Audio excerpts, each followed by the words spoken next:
2008년, 지금부터 이제 14년 전 오바마 미국 대통령이 선거 유세에 나설 때부터 그리고 당선돼서 백악관에서 8년을 보낸 기간 내내 사람들은 참 신선함을 느꼈습니다. 미국 역사상 처음으로 뽑은 흑인 대통령일 뿐더러 내용을 꼼꼼히 들여다보면 별건 아니었지만 수려한 웅변형 연설, 그리고 무대에 등장할 때마다 보여주는 활기찬 모습에서 미국인들은 의기소침하지 않고 마치 모두가 대통령이 된 듯한 분위기를 느끼며 8년을 보냈습니다. 사실 오바마는 실적이 없는 무실적 대통령입니다. 이루어 놓은 눈에 띌 만한 업적, 실적이 없습니다. 그래도 국민의 사랑을 받을 수 있었던 것은 재임 기간 내내 활기찬 쇼맨십으로 국민에게 끊임없이 희망을 불어넣었기 때문입니다. 그 뒤를 이어받은 힐러리 후보가 바로 이 점을 공략한 트럼프에게 무실적, 오바마 대통령을 공략한 트럼프에게 대통령 자리를 내어준 것도 책임에 옮아가는 전임 오바마 대통령에 있는지도 모릅니다. 아무튼 이재명이 코트를 입은 채 오바마 흉내를 내며 연단을 뛰어오르는 장면을 보며 저는 쓴웃음을 웃었습니다. 이재명이가 참 겉핥기 하나는 기가 막히게 잘하는구나 하는 생각이 들었습니다. 하지만 전혀 어울리지 않았습니다. 우선 자그마한 체구에 짧은 코트 차림도 우습게 보이거니와 계단을 뛰어오르는 모습이 오바마의 제스처와는 너무도 동떨어져 보였습니다. 키가 180이 넘는 거구의 오바마는 항상 가벼운 셔츠 차림에 날렵한 모습으로 연단에 뛰어올라 화려한 제스처로 대중을 단숨에 휘어잡고 곧바로 연설을 이어갔습니다. 아주 잘 준비된 쇼맨십으로 국민 단합의 상징을 선거 운동부터 재임 기간 8년 내내 인상 깊게 미국 국민 전 세계에 보여주었습니다. 무엇보다 본인이나 가족의 스캔들이 없었습니다. 이재명은 어떻습니까? 여러 갈래 갈라져 나오는 빈약한 성량, 이재명 성량을 잘 들어보십시오. 쉰 듯한 목소리가 타고난 것이니까 그건 어쩔 수 없다 하더라도 연설 내용, 상대방에 대한 재빠른 반응, 그리고 연설 끝에 항상 튀어나오는 그렇지 않습니까? 여러분 하는 말은 설득이라기보다는 애걸로 들립니다. 논리가 맞지 않으니 설득을 할 수가 없고 그래서 억지 주장을 해놓고 같은 편이니 밀어달라 그렇게 하는 겁니다. 이재명이 가장 잘못하고 있는 점은 거짓말, 그리고 거짓말을 덮기 위한 떼거지, 억지 주장입니다. 대장동뿐 아니라 경기도 지사 시절에 온갖 치사하고 빤히 보이는 잘못도 밑에 사람을 철저하게 관리를 못한 탓으로 퉁치고 넘어가려는 거짓말입니다. 시장, 도지사 쪽일을 갖고 저렇게 밑에 공무원들 탓을 하고 있으니 잘못을 미룰 사람이 밑에 세고 널린 대통령이 되면 어떻겠습니까?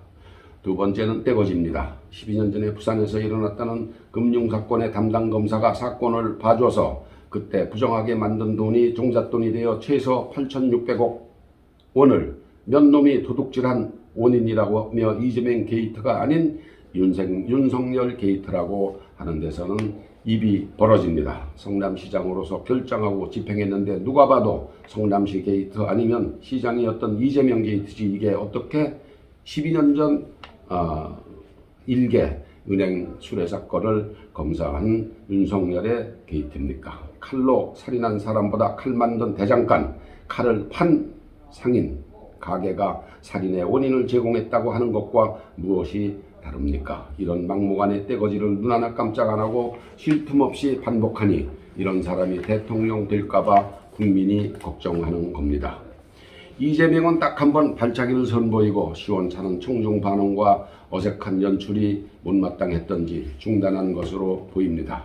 사람 됨됨을 따질 때 우리는 신원서판이라는 말을 꺼냅니다. 제가 중국의 사음절구를 별로 좋아하지 않지만 신원서판을 얘기할 때 몸이죠. 사람의 몸. 신은 단순히 체구나 덩치가 아닙니다.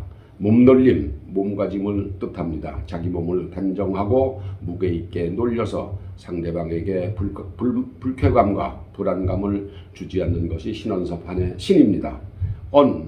말의 내용입니다. 진득하게 생각을 가다듬은 후 나오는 말은 무게를 갖습니다. 신뢰를 줍니다.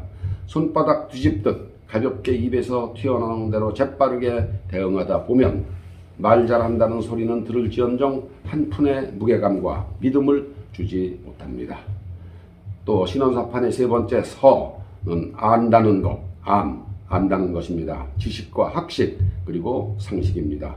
우크라이나 대통령이 정치 시작한 지 6개월밖에 되지 않은 초짜라 외교를 몰라서 러시아의 부하를 긁어서 전쟁을 자초한 것이라는 천박한 역사에 대한 인식, 이런 전쟁보다는 총소리 들리지 않는 것이 평화라는 얄팍한 인식으로 어떻게 나라를 이끌어 가겠습니까? 중국에 큰 산 작은 나라 해가며 머리 조아리고 북이 미사일 훈련하고 핵실험해도 총소리를 듣지 않으면, 총소리가 안 들리면 그것이 평화입니까?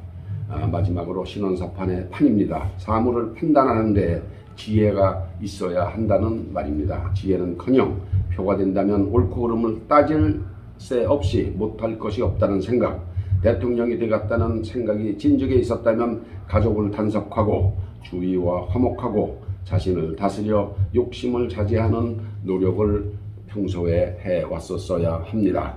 연단에서 저를 골백 번 한들 사과를 수십 번 한들 무슨 진정성이 있습니까? 흉을 보자는 것이 아니고 그렇다고 두 눈 감자고 죽자고 야당 후보를 뽑자고 하는 것도 아닙니다. 이재명은 이런 면에서 고루 안 되겠다는 생각에 제가 신원석판 얘기를 꺼냈습니다. 이런 사람밖에는 민주당의 후보가 없었습니까? 내로남불당은 전무후무한 저질 후보를 내놓고 이 사람에게 표를 달라고 하는 게 부끄럽지도 않습니까? 이런 사람이 대통령이 되면 콧노래를 해서 밭을 잘 갈 수 있다고, 농사를 잘 지을 수 있다고 정말 믿는 건가요? 대통령이 손등 벌거서 이런 뛰지 않게 우리가 잘 단속을 해서 뽑아만 주면은 잘할 수 있다. 민주당은 이렇게 믿는 겁니까? 그 정당의 그 후보라는 생각을 지울 수가 없습니다. 3월 9일입니다. 나라 운명을 결정짓는 선거일이 3월 9일입니다. 국민은 생각보다 똘똘합니다.